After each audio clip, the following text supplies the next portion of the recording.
Don't feed the children. Do not feed the innocent immigrant children that we pretend to care so much about. Well, that's exactly what's happening in Minneapolis. And what happened in Minneapolis wasn't small. It wasn't a paperwork mistake. It wasn't invisible. It was right out in the open at almost every corner. It's one of the largest alleged fraud schemes involving public funds in Minnesota history, centering on a network of nonprofit organizations, I say that in quotes, nonprofit organizations accused of exploiting pandemic-era nutrition programs meant to feed children. Billions of dollars. And make no mistake, even if you're not from Minnesota, this was federal money. This was your money. This was my money. This isn't about some individual defendants. It's a story about power and politics. Actually, it's a story about the disgusting abuse of power and politics.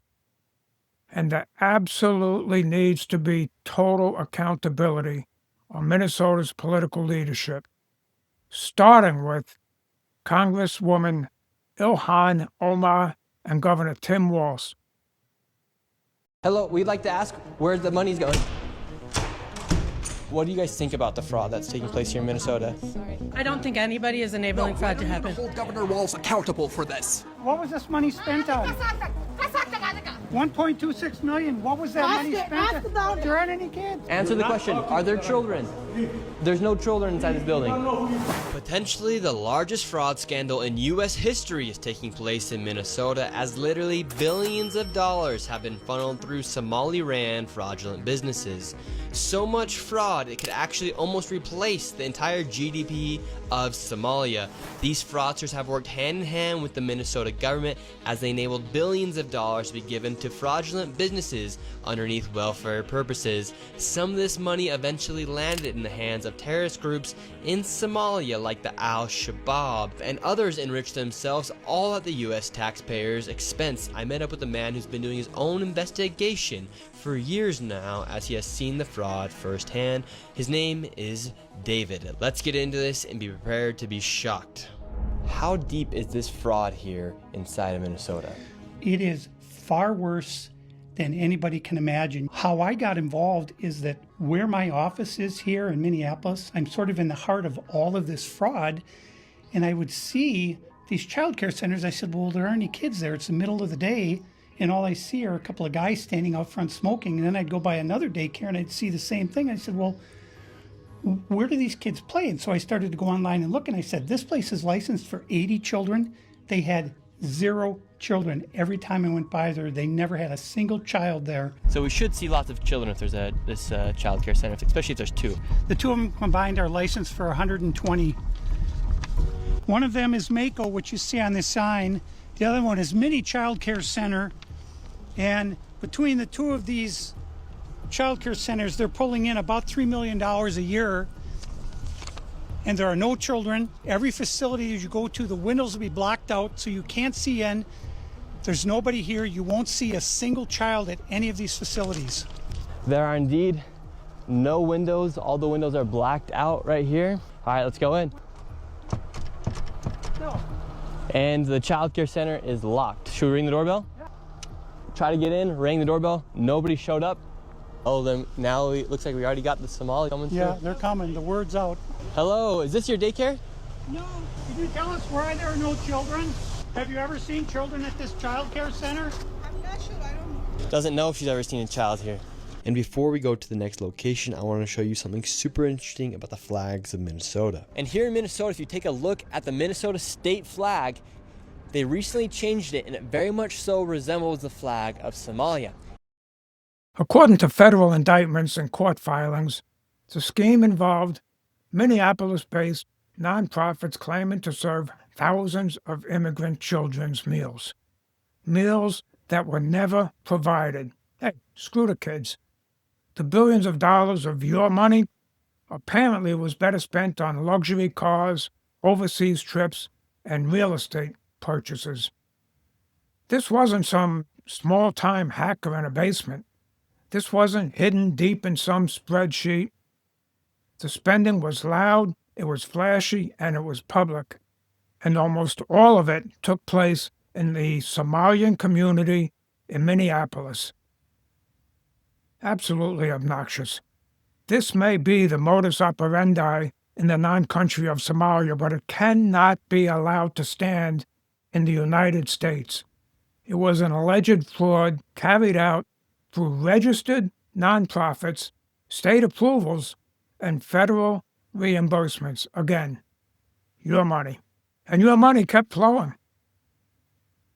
I briefly want to add that this investigative video by Nick Shirley and a gentleman known as David, who has since testified before Congress, uncovered so much fraud that I could only scratch the surface here.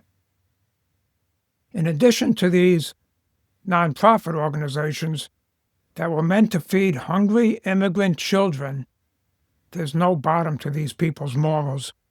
There were also hundreds of millions of dollars spent on transportation services, ostensibly to provide rides for immigrants to the doctors and dentists, that sort of thing.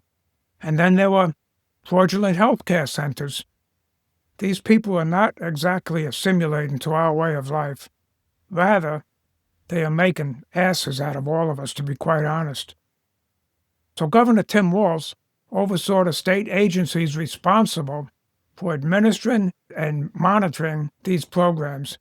Internal concerns by some of his own administration people were raised early. Red flags were documented. State employees questioned the grossly inflated numbers and inconsistent reporters. Still, payments continued. Your money just kept on flowing. Now get this. Supporters of the governor argue that federal rules, I can't even say this without laughing, federal rules limited the state's ability to intervene quickly. You've got to be shitting me. Yes, we saw that none of the billions of dollars going towards feeding the hungry kids during the pandemic. We're getting there, but there was nothing we can do about it. No one could pick up a phone? Really? Congresswoman Omar represents the districts where pretty much all of this alleged fraud took place. Many of these individuals and organizations charged were politically active in her community. They were photographed at her events with her. They donated to her campaign. Omar publicly praised them before the scandal broke. And watchdogs began asking questions. Omar forcibly defended these nonprofits and accused state officials of bias and discrimination. Of course she did. She twisted any scrutiny as an attack on immigrant-led organizations. This next one is literally one block away, and this one's also generated nearly $3 million in the past 3 years. Let's see if there's any children. Let's see if any of the buildings are open. Here we go. All right, we've arrived to ABC Learning Center. All the windows are blacked out.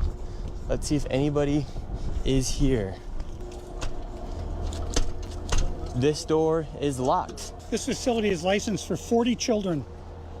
0 children. I've come by this place 100 times. I've never seen a child here, ever.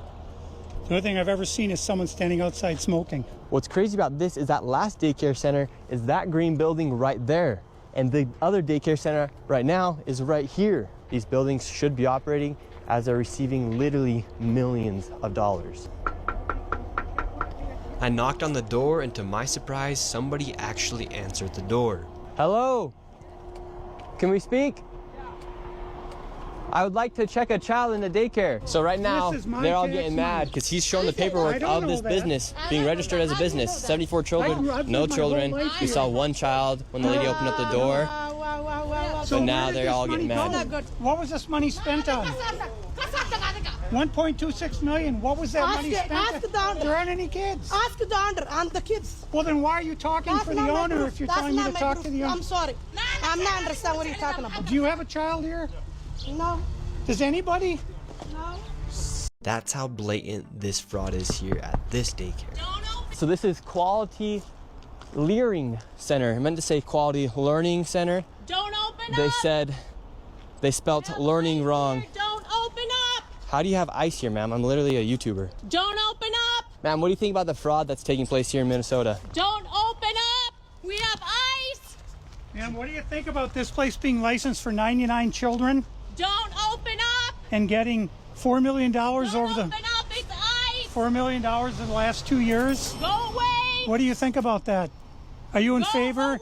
Are you in favor of that? Go away. You know where You're the- not welcome here. Are you- Shame on you. Are you in favor of $1.9 Shame million on you. It's going ice. illegally, Don't open up. fraudulently to this business that has Quality Learning Center but can't even spell learning right on the door? Don't open up. Ma'am, we are not ICE. I don't care who you are. You don't belong here. I belong here just like you belong here. Don't open up. It's ice.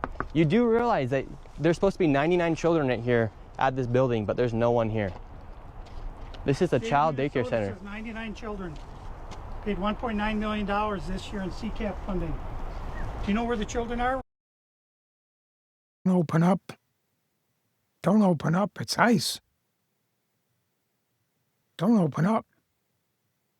There's no one inside. This investigative video by Nick Shirley goes on, revealing blatant fraud, predominantly in the Somalian communities of Minneapolis. Oh, we're not just angry about our stolen money, although stealing billions of dollars of our money is enough reason to be enraged. We're also angry about what the money was supposed to do. Feed the children during a pandemic in communities that actually needed the help. This is the same crowd who insisted we wear masks, which they hate now, stand 6 feet apart and get vaccinated. The same crowd who literally stole food from the immigrant kids that they profess to care so deeply about. The hypocrisy is disgusting. To be clear, neither Omar nor Governor Walz has been charged with a crime yet. But the mere scale of the alleged fraud makes it impossible to ignore who was in charge, who had the influence, who benefited politically, who benefited financially. And yes, let's take a look about how Congresswoman Ilhan Omar entered Congress not only broke, but deeply in debt a few short years ago, to now, where she's reported to be worth around $30 million. Her meteoric rise in wealth apparently came from her husband's hedge fund business. Now, mind you, he had zero financial education, zero financial experience, zero, nothing, none at all. But he managed to amass a large fortune in just a few short years, surpassing the most gifted financial traders like Paul Pelosi and Hillary Clinton. I think this is going to warrant an entirely different video. Two side notes that I'd like to make, though, since I'm going to be accused of being a conspiracist anyway. Omar's extraordinary, some might say unbelievable, rise in wealth came exactly over the course of time that all of this fraud was taking place in Minneapolis and her district. And secondly, all of these violent, disruptive ICE protests in Minneapolis, they began right around the same time that these fraud schemes began to unravel. A distraction? Who am I to say? Governor Walz has said he learned a lesson. What lesson was that, Tim? Don't get caught? And Congresswoman Omar has said she condemns fraud. My ass. In my opinion, she is the walking epitome of fraud. So let's stop pretending this was confusing. It's not. No one is above the law, remember? Remember? Hey, thanks for stopping by today at O'Reilly's Corner. I hope you enjoyed being here as much as I enjoyed having you. Until next time, This is Mike O'Reilly.